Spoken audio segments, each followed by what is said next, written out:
Andrea Leadsom, welcome. Did you welcome the fact that Theresa May offered her hand to Jeremy Corbyn? Well, obviously not. I mean, the point is, what we have to do is to deliver on the referendum. And 3 years on, it is so disappointing that Parliament hasn't found it in its heart to deliver on that, in spite of the very clear majority to leave. So what the Prime Minister has to do is to deliver on Brexit, lest it slips away from us altogether. That's what she's trying to do, and that's what I'm trying to support her to do. Well, as we heard from Rebecca Long-Bailey a little while ago, these talks are still ongoing and very much alive. If the Prime Minister agrees a customs union deal with the Labour Party, what's your reaction to that? Well, there are various different types of arrangements, and those discussions are still ongoing. For me, whatever we deliver, it has to be Brexit. And so I will absolutely bend over backwards. I think the Prime Minister's proposal is an excellent proposal, and it has a customs arrangement within it to ensure completely tariff-free and non-tariff barrier-free customs arrangements for agri-foods and industrialised goods. So that is a type of customs arrangement. So we can't be purist about it. We're now at the point of Brexit slipping away altogether. We have to face what's in front of us. But is it thus far and no further? Because clearly the Prime Minister is being pressed by the Labour Party to go further and go to a proper customs union. And number 10, somebody is briefing that if that happens, there will be a legally binding vote in the House of Commons to, backstop that against a future Tory leader, maybe Boris Johnson, maybe yourself, I don't know, who might wish to tear that up. And I'm wondering, if that happens, what then? Well, no government binds the hands of a future government, but really importantly, I think nobody would doubt the Prime Minister has been determined to deliver Brexit. So my expectation, and I'm not party to the discussions, but my expectation is that the Prime Minister will only seek to agree those things that still constitute Brexit. And I know for many of my colleagues... Sorry to interrupt. Does a customs union constitute Brexit?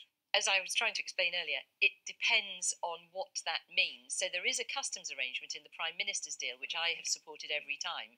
It depends what it means. It depends whether... So Jeremy Corbyn originally said he wanted a customs union with no free movement and with the ability to negotiate our own free trade deals.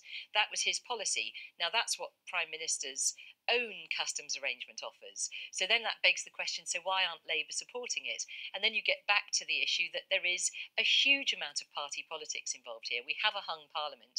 The only way we can get business through is by negotiating across the House. So this idea of reaching out is nothing unique. We've already had royal assent for 43 bills in this session alone, and that has been by negotiating across the House.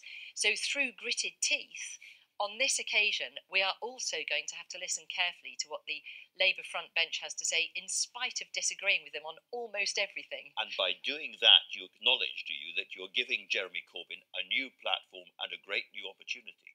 Well, no, I don't agree with that. I think it's simply facing up to the reality, which is that working with Jeremy Corbyn is not something I want to do at all. It's not something the Prime Minister wants to do. But far worse than that would be to fail to deliver on Brexit. That would be the appalling thing, because we were quite clearly told by the people in 2016 to leave the European Union, and every single politician who went on the air said, what you decide, we will implement, and Parliament has failed to do that. So this is really interesting. So your position is that to get Brexit delivered, it's worth doing a deal with Jeremy Corbyn, even if that moves you a little bit away from the Prime Minister's current red lines? Well, specifically, provided we are leaving the European Union, then it is important that we compromise. That's what this is about, and it is through gritted teeth. But nevertheless, the most important thing is to actually leave the EU. And if I may, I think there's been quite some confusion. The withdrawal agreement is the internationally binding treaty that means we actually leave the EU. Now, Jeremy Corbyn has always said that Labour don't have a problem with that, and yet they voted against it. Yes, but they voted against it 3 weeks ago. It would have given us the opportunity to move on, to get out of the EU, and then talk about the political declaration. That's past history. We've also heard that in these talks the possibility of another referendum is being raised by the Labour Party. You, in the papers today, described that as the ultimate betrayal. I totally stand by that. It is appalling to consider another referendum, mainly because people sort of talk of it as a confirmatory referendum. No, it's not. It is an attempt by those who were on the Remain side of the argument to run it again to put it back to the people with, by the way, Remain on the ballot paper. Nobody is for one moment suggesting this is just to confirm the Prime Minister's deal or even WTO withdrawal. It is to try and rerun the referendum. We had a people's vote in 2016 and we have to do what we were told to do. The reason I'm slightly confused is that the Chancellor, Philip Hammond, has called it a perfectly credible proposition and said there are no red lines anymore. Well, I can't speak for the Chancellor. I'm not inside his head. No, I think what's really important is, people sort of say, oh, well, the referendum wasn't decisive. And yet here in the last week, we've had votes in Parliament on a draw. We've had them won by one vote, by three votes. Nobody's challenging their legitimacy. And yet people feel they can challenge the legitimacy of the vote to leave the EU. They simply can't. Voters watching must be really confused. Who do I believe when it comes to a referendum? The Leader of the House of Commons or the Chancellor of the Exchequer? Well, I don't think, I'm not aware that the Chancellor was advocating a second referendum. He was saying it's perfectly credible, he said. Well, perfectly credible proposal. Well, what I'm saying is that it's absolutely not government policy. I'm absolutely assured that there is no intention whatsoever to seek a further referendum. But I would just like to make the point, which I feel I must do as Leader of the Commons, that we are in a hung Parliament and we're already seeing that some backbenchers are attempting to force the government's hand in extending Brexit, in taking no deal off the table, by seizing control of the order paper, which overturns many, many years of parliamentary convention, whereby those who didn't win office are now seeking to determine what government business is, which is an absolutely appalling measure, which we can't rule out. And in this coming week, we have a series of possibly more votes on the way forward. The Prime Minister has said that she would be bound by those votes. What I wonder is, as Leader of the Commons, the last set of votes, as you say, didn't get any majority for anything. How will this voting be done? Have you agreed a new voting system or a different voting system will be the same one? Well, what the Prime Minister has said is she is trying to find a way through this with the Leader of the Opposition so that we can have a deal that is Brexit and that Parliament can vote for as a whole so that we can get a majority. That's Plan A. Plan B, if that is not successful, is then to come forward with some alternatives. And the process of that hasn't been decided yet. But to Rebecca Long-Bailey was sort of suggesting that these chats can go on for a long time. I just do want to point out we are out of time. We should have left on the 29th of March. This week we have the EU Council. We are then forced to agree a review of the extension to Article 50. We've also, this ordering council to fight... I'm going to come on to all of this in just a second, but I just want to hover over these votes in the House of Commons and ask whether you know how they are going to be conducted, if they are. That has not yet been decided. We're discussing different alternatives, but it's not yet been decided. And if those votes happen in the House of Commons, and say some version of the Ken Clarke motion on the customs union got through, would you as a government be bound by that? No, as a matter of fact, when the House votes on something in favour of something, that is the opinion of the House. So as a matter of legal fact, the government is not bound by that. The government is only bound by statute. However, you're right to say that the Prime Minister has said that she would put forward some votes and then she would act on the outcome of those votes. So would you be part of a government that acted on staying inside the customs union if that was the view of the House of Commons? Well, we're back at where we started, which is it depends what that customs union stroke so arrangement you might. That's very, like. very interesting. Well, I've already voted for the Prime Minister's deal, which has within it a customs arrangement. So those things are not mutually exclusive. Now, it may well be that at the end of this week, the EU has not agreed to an extension. Is it your understanding that we will definitely get an extension? I would think that the European Union would want to have an extension. I would think that they would want to avoid no deal. On the other hand, the other side of it is they will also want to avoid the UK fighting European elections, which is something I'm also extremely keen to avoid. Why? Because it would just be appalling. 3 years on from the referendum, and there we are fighting European elections. It's utterly unacceptable. And I think we should go a very long way to avoid doing that, which is why, again, we're trying to find a way forward that Parliament can support before it comes to April the 11th, which is the deadline for the Ordering Council that sparks the European elections. It's suggested in the papers that if the Prime Minister leads the Conservative Party towards European elections, she will be removed by Cabinet members. Well, I myself do not want us to be fighting European elections. But as I said just now, we are really short of time. the House has to come together and support Brexit, because we have to do what the people clearly told us to do, and what a vast majority of us said that we would do. Should the people vote to leave, we would then leave the European Union.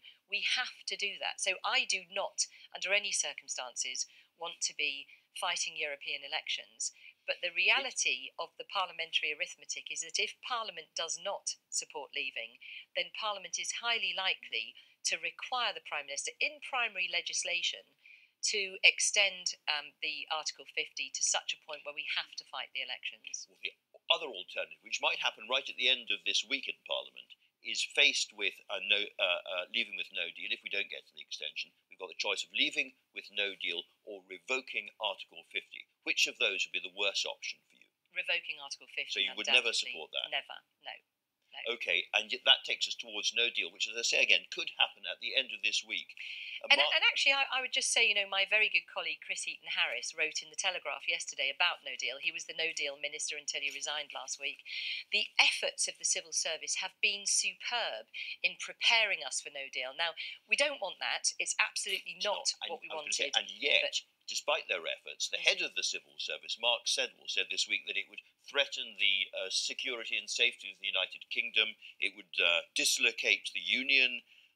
It would see food prices going up by 10%, and more than that for fresh food. It would have lots of effects, including a crash in the pound. And he laid out what looks like a pretty grim prospect for this country if no deal happens. Now, you were one of those people who sat on that chair during the referendum campaign and said it would be sunlit uplands, it was all going to be fine.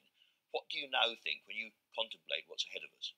Well, with the Prime Minister's deal, those sunlit uplands are just around the corner. If we voted on it next week, absolutely. To have a customs arrangement that protects our economy and jobs, at the same time to be able to write our own future trading relationships, to keep the close security partnership, to be able to seize the opportunities offered by Brexit to improve the plight of our farmers and our fishermen, to be able to build on the fourth industrial revolution opportunities. There are so many positives if we can support the Prime Minister's deal. All other eventualities, if we ended up with no deal, we would survive and thrive. There is no doubt about that. I think your words are putting words into Mark Sedwell's mouth. Well, I've got direct quotes from him here. Okay, I can read them all out, and it's pretty grim. Okay, well, it's not nearly as grim as many would advocate, and the civil service have done an amazing job of ensuring that we minimise the problems. Now, I'm not an advocate for no deal, but it would not be nearly as bad as many like to think it would be. I must ask you, what is the Pizza Club and what is its point? Well, a pizza club would be a group of people who ate pizza.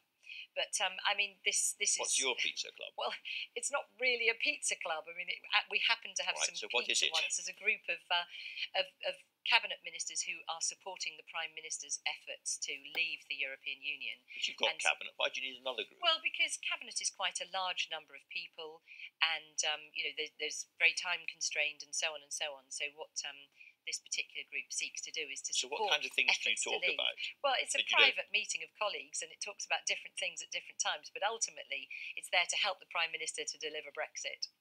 All right. Can I ask you? You stood in the last leadership campaign, and we're looking at all the runners and riders now. They're almost all men.